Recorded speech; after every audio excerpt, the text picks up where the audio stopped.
എല്ലാവർക്കും സലു കിച്ചണിലേക്ക് സ്വാഗതം. അപ്പം എനിക്കിന്ന് ഒന്ന് രണ്ട് റെസിപ്പികൾ ഉണ്ടാക്കണം. അപ്പോൾ നോക്കിയപ്പോഴാണ് ചില സാധനങ്ങളില്ല.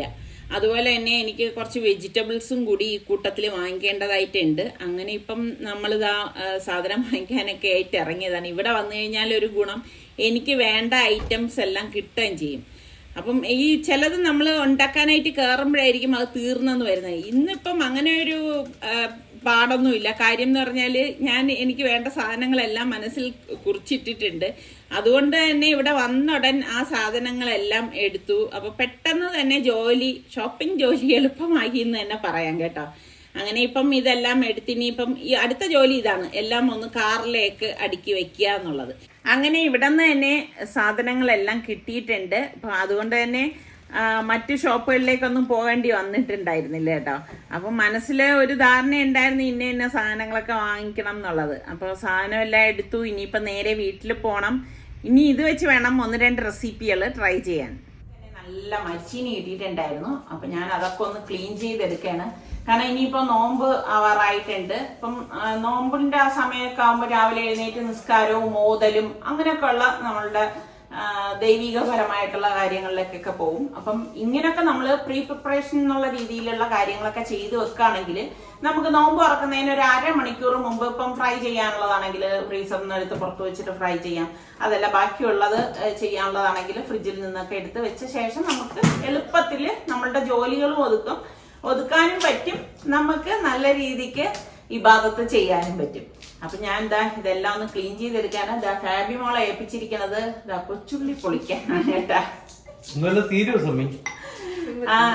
ആ കാര്യത്തില് അതുകൊണ്ടാണ് ഞാൻ നല്ല എളുപ്പ പണി അങ്ങോട്ടേക്ക് കൊടുത്തത് കേട്ടാ. എളുപ്പമാണോ? അപ്പൊ ഇപ്രാവശ്യത്തെ നോമ്പിന് വെറൈറ്റി ആയിട്ടുള്ള റെസിപ്പിയൊക്കെ നിങ്ങൾക്ക് വേണ്ടിയിട്ട് തയ്യാറാക്കാന്നൊക്കെ വിചാരിക്കുന്നുണ്ട് കേട്ടോ. എന്തായാലും ഇതൊക്കെ ഒന്ന് ക്ലീൻ ചെയ്ത് ഞാൻ എടുത്തിട്ടുണ്ട്. ഇനി നമുക്ക് അടുത്തെന്താണ് ചെയ്യുന്നതെന്ന് നോക്കാം. അപ്പൊ നമ്മൾ ഈ അരിഞ്ഞെടുത്ത് വെച്ചിരിക്കുന്ന കപ്പയൊന്ന് വേവിച്ചെടുക്കണം. അപ്പൊ ഇന്ന് 2 ഫില്ലിംഗ് ആണ് ഞാൻ തയ്യാറാക്കുന്നത്. അപ്പൊ ഒരു പാനിലേക്ക് കുറച്ചധികം വെള്ളം ഉപ്പിട്ട ശേഷം ഇതുപോലെ കപ്പ ഇട്ടിട്ട് നമുക്കിനി അതൊന്ന് വേവിച്ചെടുക്കണം. കപ്പ എപ്പോഴും 2 വെള്ളത്തിൽ വേവിക്കും കേട്ടോ. അപ്പൊ ഈ രണ്ടാമത്തെ വെള്ളത്തിൽ തിളപ്പിച്ചത് ഞാൻ ഊറ്റിയെടുക്കുകയാണ്. അപ്പൊ ഇനി ഇതിപ്പം നമുക്ക് ഒന്ന് മാറ്റി വെക്കണം. ഒരു പാൻ അടുപ്പത്തേക്ക് വെച്ച ശേഷം നമുക്ക് ഇതിലേക്ക് 2 ടീസ്പൂൺ വെളിച്ചെണ്ണയാണ് ഒഴിച്ചു കൊടുക്കുന്നത്. ഇതിലേക്ക് നമുക്ക് വെളുത്തുള്ളിയും പച്ചമുളകും കറിവേപ്പിലയുണ്ട്, അതിട്ട് കൊടുക്കാം. അപ്പം ഇതൊരു വെറൈറ്റിയാണ്. എന്തായാലും നിങ്ങൾ സ്കിപ്പ് ചെയ്യാതെ കാരണം ഉറപ്പായിട്ട് എനിക്ക് ഇഷ്ടപ്പെടും കേട്ടോ. എന്നിട്ട് ഞാനിവിടെ ഒരു 10-15 ചുവന്നുള്ളി അരിഞ്ഞത് ഇതുപോലെ ഇട്ടൊന്ന് വഴറ്റി കൊടുക്കാം. ചുവന്നുള്ളിക്ക് പകരം സവാള ചേർക്കണ്ട കേട്ടോ, എനിക്ക് ടേസ്റ്റ് ഉണ്ടാവില്ല. 1 ടീസ്പൂൺ ചില്ലി ഫ്ലേക്സും കൂടി നമ്മൾ ഇതിലേക്ക് ചേർക്കുന്നുണ്ട്. അപ്പം ഇതുപോലെ ഒന്ന് ഒരുപാട് അങ്ങ് മൂത്തുവാൻ വേണ്ടേ. എന്നിട്ട് നമുക്ക് ഇതിലേക്ക് പാകത്തിനുള്ള ഉപ്പാണ് ചേർത്തിരിക്കുന്നത്. ഓൾറെഡി കപ്പയിൽ നമ്മൾ ഉപ്പിട്ട് വേവിച്ചതല്ലേ. എന്നിട്ട് നമ്മൾ ഈ വേവിച്ച് ഡ്രെയിൻ ചെയ്ത കപ്പ ഇതിലേക്ക് ഇട്ടിട്ട് എല്ലാം ചേർത്തൊന്ന് മിക്സ് ചെയ്ത് കൊടുക്കാം. അപ്പോൾ പച്ചമുളകിൻ്റെയും ചില്ലി ഫ്ലേക്സിൻ്റെയും എരിവ് മാത്രമേ നമ്മൾ ഇതിലേക്ക് ചേർക്കുന്നുള്ളൂ. ഇനി ഇതൊന്ന് ഇതുപോലെ ഒന്ന് ഉടച്ചു കൊടുക്കണം. ഭയങ്കര സ്മാഷ് ചെയ്തെടുക്കേണ്ട കാര്യമില്ല കേട്ടോ. ഇനി ഞാനിത് ഒരു ബൗളിലേക്ക് മാറ്റുവാണ്. നന്നായി ഇതൊന്ന് തണുക്കണം. അപ്പോൾ അത് തണുക്കുന്ന സമയം കൊണ്ട് നമുക്ക് അടുത്ത റെസിപ്പിക്ക് വേണ്ടിയിട്ട് ഞാൻ പ്രഷർ കുക്കറിലേക്ക് കുറച്ച് വെള്ളം ഒഴിച്ചിട്ടുണ്ട്. ഇതിലേക്ക് ഒരു ചിക്കൻ ബ്രസ്റ്റാണ് എടുത്തിരിക്കുന്നത്. അത് നമുക്കിതിലേക്ക് ഇട്ട് കൊടുക്കാം. ഇട്ടുകൊടുത്ത ശേഷം പാകത്തിനുള്ള ഉപ്പും കുറച്ച് കുരുമുളക് പൊടിയും കൂടി ഇട്ട് കൊടുക്കണം കേട്ടോ. ഇനി നമുക്ക് കുക്കർ മൂടിയിട്ട് വെയിറ്റ് ഇട്ടിട്ട് ഒരു 4 വിസിൽ വരെ ഇതൊന്ന് വേവിച്ചെടുക്കാം. ഇന്ന് ഞാൻ സ്വീറ്റ്സ് കൊണ്ടുള്ള 2 സ്നാക്സാണ് തയ്യാറാക്കാൻ പോകുന്നത്. അപ്പോൾ നമ്മൾ ഫ്രീസറിൽ നിന്ന് ഉപയോഗിക്കുന്നതിന് അരമണിക്കൂർ മുമ്പ് പുറത്തെടുത്ത് വെച്ചാൽ മതി. കണ്ട നല്ല ലെയറായിട്ട് നമുക്കിത് ഇളക്കിയെടുക്കാനായിട്ട് സാധിക്കും. പിന്നെ സ്വീറ്റ്സിൻ്റെ സ്നാക്ക് മിക്ക വീടുകളിലും നോമ്പ് ഉറയ്ക്ക് ഉണ്ടാവാറുണ്ട്. അപ്പം ഇത് നനഞ്ഞ തുണി കൊണ്ട് വേണം ബാക്കിയുള്ളത് മൂടി വെക്കാനുള്ളത്. അപ്പം ഞാനിവിടെ സമോസ ഷീറ്റാണ് എടുത്തിരിക്കുന്നത്. അപ്പോൾ ഈ കാണിച്ചിരിക്കുന്നത് പോലെ ഫോൾഡ് ചെയ്യുകയാണെങ്കിൽ കറക്റ്റ് ട്രയാങ്കിൾ ഷേപ്പ് തന്നെ നമുക്ക് കിട്ടും. പിന്നെ ഫില്ലിംഗ് എന്ന് പറയുമ്പോൾ നമുക്ക് ഇഷ്ടമുള്ള ഫില്ലിങ് ഇതിലേക്ക് വെച്ച് കൊടുക്കാം. പിന്നെ ഒരു വെറൈറ്റി ആകട്ടെ എന്ന് വിചാരിച്ചിട്ടാണ് ഇന്ന് ഞാൻ വെറൈറ്റി ഫില്ലിംഗ് ഇതിലേക്ക് വെച്ചു കൊടുക്കുന്നത്. ശരിക്കും പറഞ്ഞാൽ ഇതൊരു അടിപൊളി സ്നാക്കാണ് കേട്ടോ. അപ്പം നിങ്ങൾ ട്രൈ ചെയ്ത് നോക്കാത്തവർ ഈ ഫില്ലിംഗ് വെച്ചും കൂടി നിങ്ങൾ ട്രൈ ചെയ്ത് നോക്കണം. നല്ല വെറൈറ്റി ടേസ്റ്റാണ്. കഴിക്കുന്നവരെ ഒരിക്കലും പറയത്തില്ല ഇതിൻ്റെ അകത്ത് മരിച്ചീനി ആണെന്നുള്ള കാര്യം കേട്ടോ. അപ്പം ഇതിൻ്റെ എഡ്ജ് കുറച്ച് മൈദമാവോ അല്ലെങ്കിൽ പച്ചവെള്ളം കൊണ്ടോ ഇത് നമുക്ക് ഇതുപോലെ തന്നെ ഒട്ടിച്ചെടുക്കാൻ പറ്റും. കണ്ടോ, കറക്റ്റ് ട്രയാങ്കിൾ ഷേപ്പ് നമുക്ക് കിട്ടിയിട്ടുണ്ട്. അപ്പൊ ഞാൻ ചെയ്യുന്നത് കണ്ടോണ്ട് ഫാബിമോൾക്കും ഒരു മോഹം ഇതൊന്ന് ചെയ്യാനായിട്ട്. അങ്ങനെ അവളും ഇതൊന്ന് ട്രൈ ചെയ്ത് നോക്കാണ്. ഇപ്പൊ എല്ലാവരും ഒരുമിച്ച് ഉണ്ടെങ്കിൽ ഓരോരുത്തരായിട്ട് ഇതുപോലെ വന്നിരുന്ന് ഹെൽപ്പ് ചെയ്യുകയാണെങ്കിൽ അതൊരു രസമാണ്. ജോലികൾ പെട്ടെന്ന് ഒതുക്കുകയും ചെയ്യാം. അതുപോലെ തന്നെ സ്വീറ്റ്സ് ഒരു കോൺടെസ്റ്റ് നടത്തുന്നുണ്ട്. അപ്പൊ അതിന്റെ ഡീറ്റെയിൽസ് ഞാൻ ഡിസ്ക്രിപ്ഷൻ ബോക്സിൽ കൊടുത്തിരിക്കാം. പിന്നെ ഈ സ്വീറ്റ്സിന്റെ ഷീറ്റ് എവിടെ കിട്ടും എന്നൊക്കെ പലരും എൻ്റെ അടുത്ത് ചോദിക്കാറുണ്ട്. ഇത് മിക്ക സൂപ്പർ മാർക്കറ്റിലും ഓൺലൈനിലും ഒക്കെ അവൈലബിൾ ആണ്. പിന്നെ ശ്രദ്ധിക്കേണ്ട ഒരു കാര്യമുണ്ട്, നമ്മൾ ഇതിനുള്ളിൽ ഫില്ലിംഗ് വെക്കുമ്പോഴേക്ക് ആ ഒരു കറക്റ്റ് ഫില്ലിങ്ങേ വെക്കാവൂ. കുത്തി നിറച്ച് വെക്കാൻ പാടില്ല കേട്ടോ. അങ്ങനെ കുത്തി നിറച്ച് വെച്ച് കഴിഞ്ഞാൽ അത് അത്ര ശരിയാവത്തില്ല. അതാ കണ്ടോ, കറക്റ്റ് ഫില്ലിംഗ് വെച്ച് എടുക്കുമ്പോഴേക്ക് കറക്റ്റ് ട്രയാങ്കിൾ നമുക്ക് കിട്ടും. അപ്പൊ ഇതുപോലെ ഇപ്പൊ ഇതാ ഒരു ബാച്ചിനുള്ളതായിട്ടുണ്ട്. ഇത് ഞാനിപ്പം സിപ്ലോ കവറിലാക്കിയിട്ട് ഫ്രീസറിൽ സൂക്ഷിക്കുകയാണ് ചെയ്യണത്. അപ്പൊ ഇതുപോലെ തന്നെ ബാക്കിയുള്ളതും ഞാൻ ഇതുപോലെ ബാച്ചായിട്ട് ചെയ്തെടുക്കുകയാണ് കേട്ടോ. അപ്പൊ നമുക്കിത് ഫ്രീസറിലേക്ക് മാറ്റാം. അപ്പൊ ഇതുപോലെയാണ് ഞാൻ ഓരോന്നും ബാച്ചായിട്ട് ചെയ്ത് ഫ്രീസറിലേക്ക് വെക്കണത്. നമ്മൾ ഉപയോഗിക്കുന്നതിന് അരമണിക്കൂർ മുന്നേ ഇത് പുറത്തെടുത്ത് വെച്ച ശേഷം നമുക്കിത് ഫ്രൈ ചെയ്തെടുക്കാം. അപ്പം ആദ്യത്തെ ബാച്ച് ഞാൻ ഇതാ ഇതുപോലെ ഫ്രീസറിലേക്ക് വെക്കുകയാണ്. ഇതിപ്പോൾ കണ്ടെയ്നറിൽ വേണമെങ്കിലും നിങ്ങൾക്ക് വെക്കാവുന്നതാണ് കേട്ടോ. അപ്പോൾ ഇതാ സ്റ്റീം പോയ ശേഷം ഞാൻ നമ്മളുടെ പ്രഷർ കുക്കർ ഒന്ന് ഓപ്പൺ ചെയ്യാണ്. അപ്പോൾ എന്താ ചിക്കനൊക്കെ കറക്റ്റ് പരുവത്തിന് ഇതാ വെന്ത് വന്നിട്ടുണ്ട് കേട്ടോ. ഇനിയിപ്പം നമുക്കിതൊന്ന് ക്രഷ് ചെയ്തെടുക്കണം കേട്ടോ. അപ്പം ഞാനിവിടെ ഒരു ചോപ്പറിലാണ് എളുപ്പത്തിന് വേണ്ടിയിട്ടൊന്ന് ക്രഷ് ചെയ്തെടുക്കണത്. ഇനിയിപ്പം നിങ്ങളുടെ കയ്യിൽ ക്രഷർ ഇല്ലെങ്കിലും കുഴപ്പമൊന്നുമില്ല, നമ്മൾ കൈകൊണ്ട് ഇതുപോലെ ഒന്ന് പിച്ചെടുത്താലും മതി കേട്ടോ. അപ്പം ഇതൊന്ന് ഷ്രെഡ് ചെയ്ത് കിട്ടണം എന്ന് മാത്രമേ ഉള്ളൂ കേട്ടോ. അപ്പം ചിക്കൻ ചെറുതായിട്ട് എടുത്തിട്ടുണ്ട്. അപ്പം ഇതൊന്ന് മാറ്റി വെച്ച ശേഷം ഞാൻ ഇതിലേക്ക് 2 സവാളയും കൂടി ഒന്ന് ചോപ്പ് ചെയ്തെടുക്കുകയാണ് കേട്ടോ. ഇതൊക്കെ ഈ മെഷീനിലിട്ട് തന്നെ ചെയ്യണം എന്നൊന്നും യാതൊരു നിർബന്ധവും ഇല്ല, നമുക്ക് കൈകൊണ്ട് അരിഞ്ഞെടുത്താലും മതി. ഇതൊക്കെ ജോലി എളുപ്പമാവാൻ ചെയ്യുന്ന ഓരോ കാര്യങ്ങളാണേ. ഒരു പാൻ അടുപ്പത്തേക്ക് വെച്ച ശേഷം 2 ടേബിൾ സ്പൂൺ ഓയിൽ ഒഴിച്ചു കൊടുക്കുകയാണ്. ഇതിലേക്ക് നമുക്ക് ഈ ചോപ്പ് ചെയ്തെടുത്ത് വെച്ചിരിക്കുന്ന സവാള ഇട്ടിട്ട് ഒന്ന് വഴറ്റി കൊടുക്കാം. ഒരുപാട് അങ്ങ് വഴന്നു വരേണ്ട ആവശ്യമില്ല കേട്ടോ. ഇനി ഇതിലേക്ക് നമുക്ക് 1 ടീസ്പൂൺ ഇഞ്ചി വെളുത്തുള്ളി പേസ്റ്റും കൂടി ചേർത്ത് ഒന്ന് ഇളക്കി കൊടുക്കണം. പിന്നെ ഇതിലേക്ക് നമുക്ക് പാകത്തിനുള്ള ഉപ്പും അതുപോലെ തന്നെ 1 ടീസ്പൂൺ ചില്ലി ഫ്ലേക്സും കൂടി ഇട്ടിട്ട് ഒന്ന് വഴറ്റി കൊടുക്കാം. ഇത് നിങ്ങളുടെ എരിവിൻ്റെ പാകത്തിന് ചേർത്ത് കൊടുത്താൽ മതി കേട്ടോ. പിന്നെ ഇതിൽ മെയിനായിട്ട് നമ്മൾ ചേർത്ത് കൊടുക്കുന്നത് ടൊമാറ്റോ സോസാണ്. ഞാനിവിടെ 2 ടേബിൾ സ്പൂൺ എടുത്തിട്ടുണ്ടായിരുന്നു. അപ്പോൾ അതും കൂടി ചേർത്ത് നമുക്കൊന്ന് വഴറ്റി കൊടുക്കാം. ഇതൊക്കെ ഇടുമ്പോൾ നല്ല ടേസ്റ്റ് ആയിരിക്കും ഫില്ലിങ്ങിന്. പിന്നെ നമ്മളുടെ ചിക്കൻ ക്രഷ് ചെയ്തെടുത്തതും കൂടി നമുക്കിതിലേക്ക് ഇട്ടിട്ട് ഒന്ന് ഇളക്കി കൊടുക്കാം. ഇതിനൊന്നും പ്രത്യേകിച്ചൊരു അളവൊന്നും ഇല്ല കേട്ടോ. നിങ്ങൾക്ക് എത്രയാണോ വേണ്ടത് അതിനനുസരിച്ച് ചെയ്താൽ മതി. പിന്നെ റെഡ് ക്യാപ്സിക്കവും ഗ്രീൻ ക്യാപ്സിക്കവും ഞാൻ അരിഞ്ഞെടുത്തിട്ടുണ്ട്. അതും കൂടി ഇതിലേക്ക് ഇട്ടിട്ട് ഒന്ന് മിക്സ് ചെയ്ത് കൊടുക്കാം.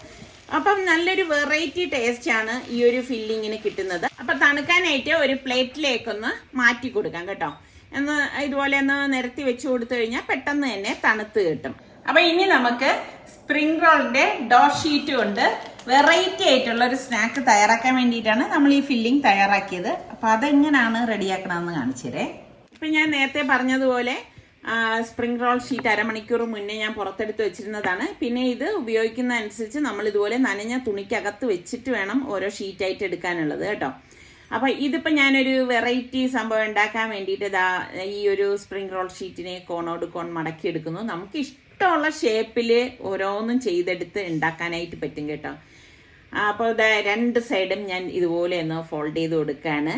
ഇത് ഇങ്ങനെ തന്നെ ചെയ്യണം എന്നൊന്നുമില്ല, നിങ്ങൾക്ക് ഇഷ്ടമുള്ള രീതിയിൽ ഓരോ കാര്യങ്ങൾ ചെയ്യാം. എന്നിട്ട് ഞാൻ ഒരു സൈഡ് ഇതുപോലെ ഒന്ന് മൈദാമാവ് കൊണ്ടൊന്ന് ബ്രഷ് ചെയ്ത് കൊടുത്ത ശേഷം ഇതുപോലെ കോണാക്കി ഒന്ന് മടക്കിയെടുക്കും കേട്ടോ. അപ്പോൾ ഒരു കോൺ കിട്ടാൻ വേണ്ടിയിട്ടാണ് ഇങ്ങനെ ചെയ്തെടുത്തത്. ഇങ്ങനെ ഇരിക്കുമ്പോൾ കുട്ടികൾക്കൊക്കെ കഴിക്കാൻ നല്ല രസമല്ലേ. എന്നിട്ട് നമ്മൾ എണ്ണ നന്നായിട്ട് ചൂടായ ശേഷം നമുക്ക് ഇത് എണ്ണയിലേക്ക് ഇട്ടിട്ട് ഫ്രൈ ചെയ്തെടുക്കണം കേട്ടോ. അപ്പം ഇത് നമ്മൾ തിരിച്ചും ഒന്ന് റെഡി ആകുമ്പോൾ തന്നെ മറിഞ്ഞോളും കേട്ടോ. അപ്പം ഇത് നമുക്ക് നല്ല ഒരു ഗോൾഡൻ കളറിൽ ഫ്രൈ ചെയ്തെടുക്കുകയാണ് ചെയ്യണത്. വേണ്ട ചിലതൊക്കെ നമുക്ക് ഇത് ഫ്രൈ ആയി വരുമ്പോൾ തന്നെ അതിൽ നിന്ന് ഇളകി ഇങ്ങനെ വരും കേട്ടോ. അപ്പം എളുപ്പമാണ് നമുക്കിത് തയ്യാറാക്കി എടുക്കാനായിട്ട്. ഇപ്പം കുട്ടികളുടെ അടുത്തൊക്കെ കൊടുത്തു കഴിഞ്ഞാൽ അവർക്ക് അവരുടേതായ രീതിയിൽ ഇപ്പം ഓരോ ക്രിയേറ്റിവിറ്റിയൊക്കെ ഉള്ള കുട്ടികളൊക്കെ ആണെങ്കിൽ ആ ഒരു രീതിയിൽ തന്നെ നമുക്ക് ഇതിൻ്റെ ഓരോ ബേസ് വെച്ചിട്ട് തയ്യാറാക്കി എടുക്കാൻ പറ്റും. അപ്പൊ തിരിച്ചു മറിച്ചിട്ട് നല്ലൊരു ഗോൾഡൻ കളർ ആവുമ്പോഴേക്ക് നമുക്കിത് എണ്ണയിൽ നിന്ന് മാറ്റാം. ചിലത് നമുക്ക് ഇതിൽ നിന്ന് തന്നെ വിട്ട് വരും കേട്ടോ. അപ്പോഴേക്കും നമുക്ക് മാറ്റിയിട്ട് അടുത്ത കോൺ ഇതുപോലെ തയ്യാറാക്കി ഇതേ എണ്ണയിൽ തന്നെ ഇട്ടിട്ട് നമുക്ക് ഫ്രൈ ചെയ്തെടുക്കാം. അപ്പൊ നമ്മളുടെ ഫില്ലിങ്ങും കോണും എല്ലാം റെഡി ആയിട്ടുണ്ട്. അപ്പം നമ്മളുടെ ഫില്ലിങ് ഈ കോണിനുള്ളിലേക്ക് വെച്ച് കൊടുക്കണം. ശരിക്കും പറഞ്ഞ ഒരു വെറൈറ്റിയാണ് സംഭവം. പിള്ളേർക്കൊക്കെ ഉറപ്പായിട്ട് ഇഷ്ടപ്പെടും കേട്ടോ. അപ്പം ഇതിനുള്ളിൽ കോൺ ആയതുകൊണ്ട് തന്നെ ഇതാ നല്ലതുപോലെ ഫില്ലിങ് വെക്കാൻ പറ്റും. മീതെ കുറച്ച് മൊസറല്ല ചീസും കൂടെ വെക്കണം. എന്തായാലും കുട്ടികൾക്കൊക്കെ കൊടുക്കുമ്പോൾ അടിപൊളിയായിട്ടൊക്കെ നമ്മൾ കൊടുക്കണ്ടേ. അപ്പം ഞാൻ ഓരോന്നും ഇതുപോലെ ഒന്ന് ഫില്ല് ചെയ്തെടുക്കുകയാണ്. പിന്നെ ഞാൻ നേരത്തെ പറഞ്ഞതുപോലെ നിങ്ങൾക്ക് ഇഷ്ടമുള്ള ഫില്ലിങ് ഇതിൽ ചേർക്കാവുന്നതാണ്. ഇപ്പം സ്വീറ്റ്സ് ആണ് ഇഷ്ടമെങ്കിൽ ആ രീതിയിലും നിങ്ങൾക്ക് ഫില്ലിങ് തയ്യാറാക്കി ഇതുപോലെ റെഡിയാക്കി എടുക്കാം. അപ്പം എളുപ്പമല്ലേ. എന്നിട്ട് ഞാൻ ജസ്റ്റ് ഓവനിൽ വെച്ചിട്ട് ഒന്ന് ചൂടാക്കി എടുക്കണേ. അപ്പോഴേക്കും അതൊന്ന് ചീസ് മെൽറ്റായി കിട്ടും. അതിന് വേണ്ടിയിട്ടാണ് നമ്മൾ അങ്ങനെ ചെയ്യുന്നത്. ഇത്ര 1 മിനിറ്റ് വച്ചിട്ടുള്ളൂ കേട്ടോ. അത്രയും മതി. അപ്പോഴേക്കും എന്നെ ഇതേ കറക്റ്റ് പരുവാണ് ഞാൻ കാണിച്ചു തരാം കേട്ടോ. അടിപൊളിയല്ലേ. അപ്പോൾ വെറൈറ്റി ആയിട്ടുള്ള ഒരു സ്നാക്കല്ലേ ഇത്. അപ്പം ഞാൻ നിങ്ങളെ കാണിച്ചു തരാൻ വേണ്ടിയിട്ട് നമ്മുടെ സമോസയും കൂടി ഒന്ന് ഫ്രൈ ചെയ്തെടുക്കാം കേട്ടോ. അപ്പം നല്ല ചൂടായ എണ്ണയിൽ വേണം നമ്മൾ ഈ സമോസ ഇട്ട് ഫ്രൈ ചെയ്തെടുക്കാനുള്ളത്. എന്നിട്ട് നമ്മൾ ഫ്ലെയിം ഒന്ന് കുറച്ച് കൊടുക്കണം. കരിഞ്ഞു പോകാതിരിക്കാൻ പ്രത്യേകം ശ്രദ്ധിച്ചേക്കണം. നല്ലൊരു ഗോൾഡൻ കളറിൽ നമ്മൾ ഫ്രൈ ആക്കി എടുക്കണേ. അപ്പം ഇതെല്ലാം ഞാൻ ഫ്രൈ ചെയ്തെടുക്കണേ കേട്ടോ. അപ്പം നിങ്ങൾക്കും ഇതുപോലെ തന്നെ സ്വീറ്റ്സിൻ്റെ samosa sheet, spring roll sheet, അതുപോലെ തന്നെ പൊറോട്ട ഷീറ്റൊക്കെ വെച്ചിട്ട് വെറൈറ്റി ആയിട്ടുള്ള സ്നാക്സ് ഒക്കെ തയ്യാറാക്കി ഇൻസ്റ്റഗ്രാമിൽ പോസ്റ്റ് ചെയ്യാവുന്നതാണ്. അപ്പം ശ്രദ്ധിക്കേണ്ടത് #GoCreate എന്ന് വെച്ച് കഴിഞ്ഞാൽ സ്വീറ്റ്സുകാർ അതിൽ നിന്ന് സെലക്ട് ചെയ്യുന്നവരുടെ അവരുടെ പേജിൽ ഫീച്ചർ ചെയ്യുന്നതാണ്.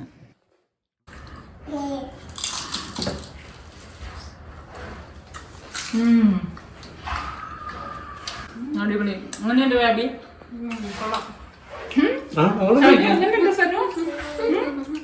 അടിപൊളിയാണോ? ഇത് കണ്ടില്ലേ, വളരെ എളുപ്പമാണ്. ഇപ്പൊ നമ്മൾ ഇതുപോലെ കോൺ ഉണ്ടാക്കിയ ശേഷം ഫ്രൈ ചെയ്തിട്ട് നമ്മൾ ഇത് സിപ്ലോ കവറിലാക്കി ഫ്രീസറിൽ വെക്കുകയാണെങ്കിൽ നമ്മൾ ആ നോമ്പിന്റെ സമയമാകുമ്പോഴേക്കും 1/2 മണിക്കൂർ മുൻപ് മസാല എന്തെങ്കിലും ഉണ്ടെങ്കിൽ അത് ഫ്രിഡ്ജിൽ നിന്ന് എടുക്കുക, ജസ്റ്റ് ഒന്ന് ചൂടാക്കുക. ഇതുപോലെ ഫില്ല് ചെയ്തെടുക്കുമ്പോഴേക്ക് സംഭവം എളുപ്പമാണ്. കണ്ടില്ലേ. അതുപോലെ തന്നെ സമോസയും വെറൈറ്റി അല്ലേ.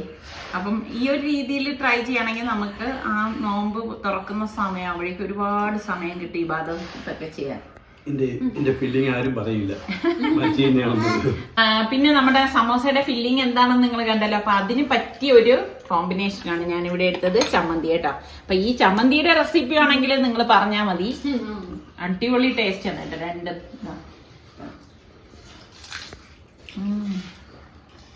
കുട്ടികൾക്കൊക്കെ എന്തായാലും ഇഷ്ടപ്പെടും. എങ്ങനെയുണ്ട് സാധനം ബേബി? ഇഷ്ടായ? ഇഷ്ടപ്പെട്ടതാ? കൊള്ളാമോ?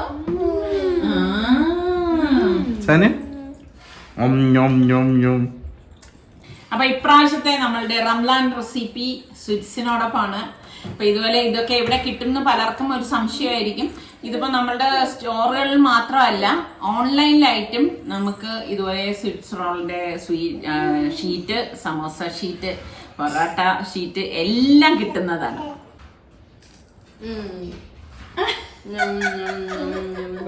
സനയുടെ ഫ്രണ്ടില് മാത്രമേ പല്ലുള്ളൂ.